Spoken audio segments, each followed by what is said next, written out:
Hello again, my name's Gabe Zollner. Did a little bit of research on a 767.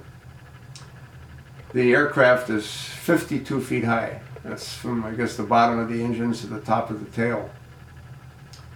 It's 15 foot 6 inches wide. That's the body itself. 15 foot 6 inches. The length is 159 feet 2 inches, and the wingspan is 156 feet. Now, if you recall, when they showed us the cartoon of the aircraft supposedly hitting the tower, we're told that the wings sliced through steel girders. Yet when we take a look at the Pentagon, all we see is a big hole. Wings never touched anything. And with the aircraft being 52 feet high, it couldn't have gotten down low enough to do what it did near the ground. It's virtually impossible.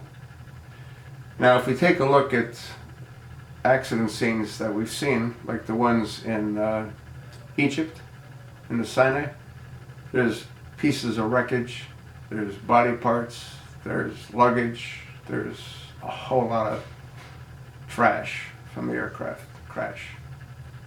That didn't happen at the Pentagon. It also didn't happen in Shanksville, Pennsylvania. All we had there was a big hole.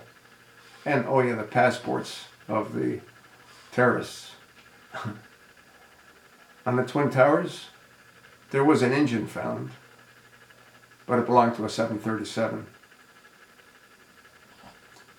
And there was a small section of window that was found that they probably got out of some wreck somewhere. You can't make 159 feet 2 inches disappear. Well, that's not true. The Malaysian flight disappeared, and that was the same kind of airplane, so they can't make it disappear. This was a Tomahawk missile. And the reason it was a Tomahawk missile, or a cruise missile, was to hide the theft of $2.3 trillion. The part of the Pentagon that was taken out was the accounting office. The Twin Towers had to come down because they were contaminated with asbestos. And what the criminal elements that are behind all this wanted was to put the industrial military machinery into high gear, which is what it's been in ever since 9/11.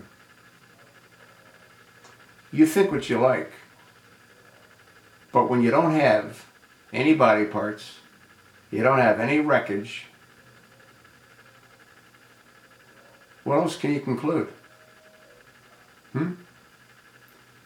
You can't make an airplane that weighs close to 400,000 pounds just vanish. The only way you can make it vanish is if it never existed to begin with. Folks, I don't make the news. Common sense dictates. That airplane could not hit the Pentagon that low. The engines would have hit the ground first. And what we saw was a white streak, which is a cruise missile. You think not? You're not thinking.